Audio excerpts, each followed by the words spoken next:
homme très influent de Paul Biya accusé d'assassinat. Une nouvelle affaire rocambolesque frappe Etoudi de plein fouet.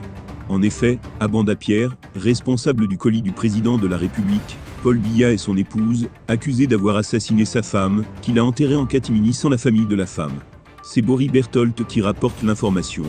L'homme en tenue que vous voyez en photo s'appelle à Banda-Pierre.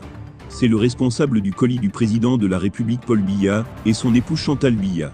Cependant, à Banda-Pierre a enterré son épouse sans informer la famille de la dame qu'il accuse d'avoir assassiné leur fille et leur sœur. En effet, Essang Noharut était l'époux de Banda-Pierre, avec lequel elle a fait 4 enfants. Essang Noharut est décédée en janvier 2022 dans des circonstances troubles. Elle avait découvert que son mari la trompait avec une femme présentée comme la cousine de Chantal Biya, qui a ses habitudes au palais. Avant de mourir, Essang Noharut a été copieusement tabassée par son mari à Banda-Pierre. Le docteur Semé Zoal, les médecins ayant pratiqué l'autopsie, reconnaissent des blessures anciennes et nouvelles. Essang Noharut s'était d'ailleurs confié aux membres de sa famille et à ses copines.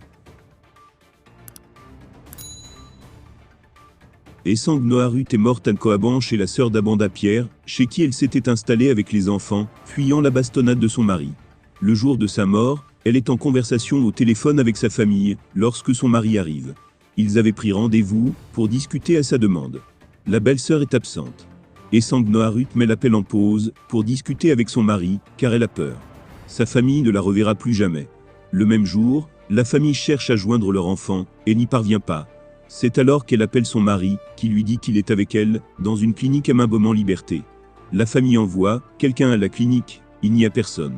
Contacté, Banda-Pierre répond qu'il est en train de transporter Essang Noharut à l'hôpital général. Lorsqu'on l'appelle pour lui demander le lieu exact à l'hôpital général, il fait savoir à la famille qu'il va plutôt à l'hôpital Jameau. Avant de leur annoncer que Essang Noharut est morte, et qu'il a déposé son corps à la morgue. Consternation chez la famille qui était en ligne, avec Essang Noharut quelques heures, avant que Banda-Pierre ne débarque dans la maison. La famille obtient que le corps soit mis sous scellé pour une autopsie. Le docteur Zoa va conclure. Blessures anciennes et nouvelles. Déformation thoracique. Signes d'asphyxie. Signes de souffrance. L'enquête n'a avancé ni à la police, ni à la gendarmerie. Les enquêteurs ont fait disparaître le dossier à la police. Les procureurs et les juges confirment subir des pressions. L'enquête enterrée. Après plusieurs mois de bataille, la maman de Essang Noharut décide d'enterrer sa fille le 12 mars 2023. Les scellés sont levés. Banda-Pierre donne son autorisation pour l'enterrement. Une veillée est organisée. Quand la maman se rend à la morgue pour récupérer le corps de sa fille, elle apprend que Banda-Pierre est passé avant lui. Le corps n'y était plus. La maman de Essang Noharut n'a plus jamais vu sa fille et ne l'a pas enterrée.